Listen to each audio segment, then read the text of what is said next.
اس میں دل شامل ہونا چاہیے، یعنی پیس. جی. پھر المؤمن، دل کو یقین عطا کرنے والا، ایمان عطا کرنے والا. ایمان کا مطلب مکمل یقین. آپ اس کا نام لیں تو وہ آپ کو مکمل یقین پیدا کرتا ہے، ہر چیز میں مکمل یقین. آپ اسلام لاتے ہیں اس کا بھی مکمل یقین، کسی کام میں جاتے ہیں اس کا بھی مکمل یقین کہ میں یہ کام کروں گا وہ اللہ کرائے گا آپ سے. اور یہ خوبی اس نام کے اندر ہے. اس کے بعد المحیمن، جتنی بھی چیزیں اس نے پیدا کی ہیں سب کی نگہبانی وہ خود ہی کرتا ہے، لیکن کسی نے اس سے نگہبانی مانگی ہی نہیں، وہ مانگنا پڑتا ہے. ہم فریادی ہیں اس کے دربار میں کھڑے ہوں کہ پروردگار اپنی نگہبانی میں ہم کو لے. اور جب آپ بولیں تو آپ کی زبان نہیں، آپ کا دماغ اور آپ کا دل، آپ کا رواں رواں یہ کہہ رہا ہو کہ دنیا کی کوئی طاقت آپ کو تنگ نہیں کر سکتی ہے. اس کے بعد قرآن مجید میں ان ناموں کو اس طرح بیان کیا گیا ہے کہ هو اللہ الذی لا الہ الا هو الملک القدوس السلام المؤمن المحیمن العزیز الجبار المتکبر سبحان اللہ عما یشرکون. وہ اللہ ہی ہے جس کے علاوہ کوئی معبود نہیں ہے. یہ لفظ ہمارے بھائیوں کو سمجھنا بہت ضروری ہے کہ دنیا میں عبادت، کسی کو ماننا، کسی سے کچھ مانگنا، کسی کے سامنے سر جھکانا، وہ صرف اللہ کے لیے ہے. یہ اللہ نے اپنے لیے مخصوص کر دیا ہے. تو آپ کوئی ایسا کام مت کیجئے عبادت کا جو کہ صرف اللہ کے لیے مخصوص ہے. اگر آپ نے کوئی ایسا کام کیا جو عبادت میں آپ اللہ کے لیے کرتے ہیں تو آپ اس کے ساتھ کسی کو شریک کرتے ہیں اور اسی کو شرک کہتے ہیں. تو کبھی مت کیجئے گا سر، کوئی کتنا بھی بڑا ہو.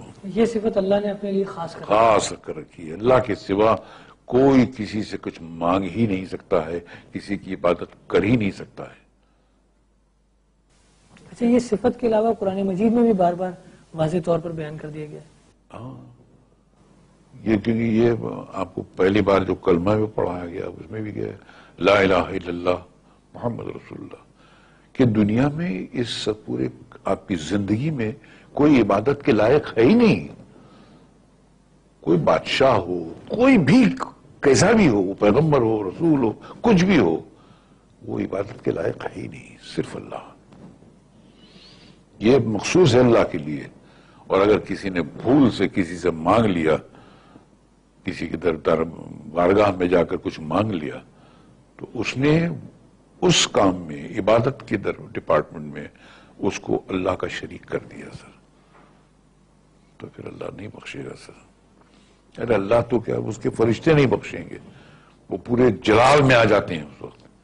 اس لیے انسان اپنے آپ کو تباہی سے اگر بچانا چاہتا ہے تو کبھی بھی وہ اللہ کی عبادت میں کسی کو شامل نہ کرے. یہ صاف طور پہ بچ کے رہنے کا طریقہ ہے سر. خاص صاحب، یہاں پر آپ کو ایک دفعہ پھر روکنا پڑے گا کہ وقت ہوا ایک کمرشل بریک کا. ناظرین، بریک لیتے ہیں اور بریک کے بعد آپ سے دوبارہ ملتے ہیں.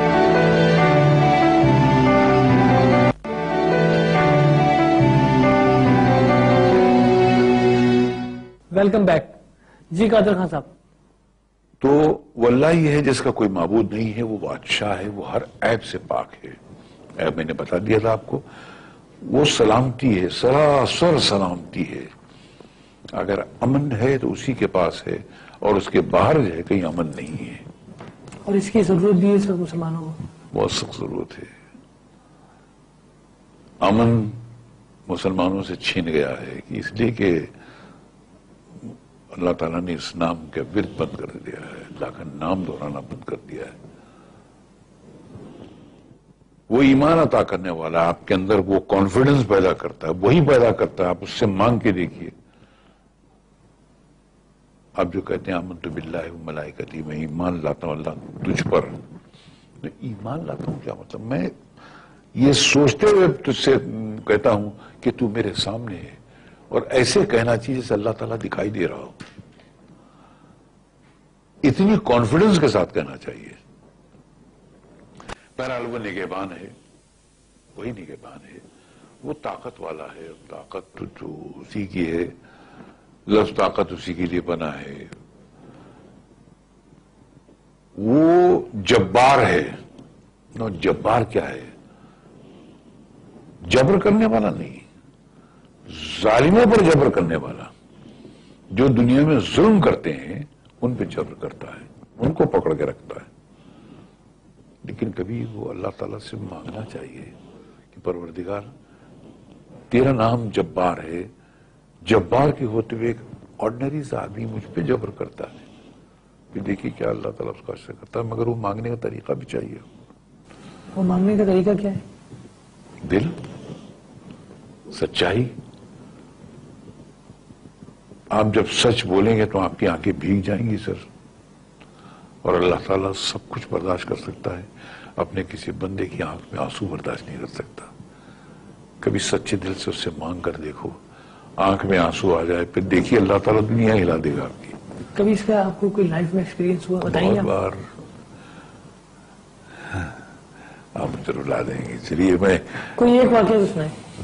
کل میں نے اپنی والدہ کے بارے میں بتایا، اس نے جب کہا تو پڑھ. کیا تھا؟ حضور صلی اللہ علیہ وسلم کو جب پہلی بار جبریل علیہ السلام نے آ کے غار حرا میں کہا اقرا، پڑھ، پھر میں کہا مجھے پڑھنا نہیں آتا. جبریل علیہ السلام نے سب کھینچ لیا، آپ کو کیسے نہیں آتا ہے؟ کہا اقرا، پڑھ. آپ نے پھر کہا میں پڑھا لکھا نہیں، مجھے پڑھنا نہیں آتا ہے. جبریل نے پھر آپ کو ایسا دبایا کس کے. آپ نے کہا میری روح فنا ہو جاتی. 3 بار ایسے کیا، چوتھی بار آپ نے کہا اچھا کیا پڑھنا ہے؟ تب انہوں نے بتایا کہ اللہ کے نام لے کے پڑھ، جس نے انسان کو خون کے ایک لوتھڑے سے پیدا کیا ہے. وہاں سے اللہ تعالیٰ کا. تو یہ آیت ایسی ہے جو انسان اگر اس کو صحیح ڈھنگ سے پڑھے، اس کو سمجھ کے پڑھے، اس کی آنکھوں سے خود بخود آنسو جاری ہو جاتے ہیں. وہ ظالموں پہ جبر کرنے والا ہے، وہ ہمیشہ سے بڑائی والا ہے. متکبر جس کے لیے بڑائی بنی ہے، بڑا ہے. اب ایسا ہے کہ وہ ہمالیہ پہاڑ سے بھی بڑا ہے اور ہم جو ہیں وہ چیوٹیوں سے بھی چھوٹے ہیں. تو اتنا فرق ہے ہم میں اور اس میں. اس کا علم جو ہے وہ سمندر ہے، اور ہماری معلومات ہم چاہے کتنے بھی انٹیلیجنٹ ہوں ایک قطرہ ہے. اتنا فرق ہے ہمارے اور اس کے بیچ میں. تو وہ بڑا ہے. کچھ لوگ بولتے ہیں اللہ اکبر کا کیا مطلب؟ اللہ سائنس میں بڑا ہے؟ نعوذ باللہ. امیجنیشن میں جو کو آپ کے آتے ہیں، اس کی طاقت وہ سب سے بڑی ہے، اس کی معلومات وہ سب سے بڑی ہے. جن جن چیزوں کو آپ تصور کر سکتے ہیں ان سب میں بڑا ہے. اور ہم میں اور اس میں یہ اتنا ہی ریشو سمجھ لیجئے کہ اگر وہ سمندر ہے تو ہم میں قطرہ بھی نہیں ہے. کسی چڑیا کے چونچ میں قطرہ اور سامنے سمندر، کتنا فرق ہے. اس سے بھی کئی گنا زیادہ اللہ میں اور انسان میں فرق ہے. بہت ہی خوبصورت آپ نے یہ بات بیان کی ہے، لیکن وقت کی کیونکہ کمی ہے اور ہمیں یہاں پروگرام ختم کرنا پڑے گا. ناظرین، وقت کا کیونکہ اختتام ہو جاتا ہے، اپنے میزبان راشد محمود کو اجازت دیجیے. اگر آپ ہمیں ای میل کرنا چاہتے ہیں یا کال کرنا چاہتے ہیں تو ہمیں کال کیجیے 0900-2222-5 پر، اور ای میل کیجیے kk@aaj.tv پر. راشد محمود کو اجازت دیجیے. اللہ نے کے بعد.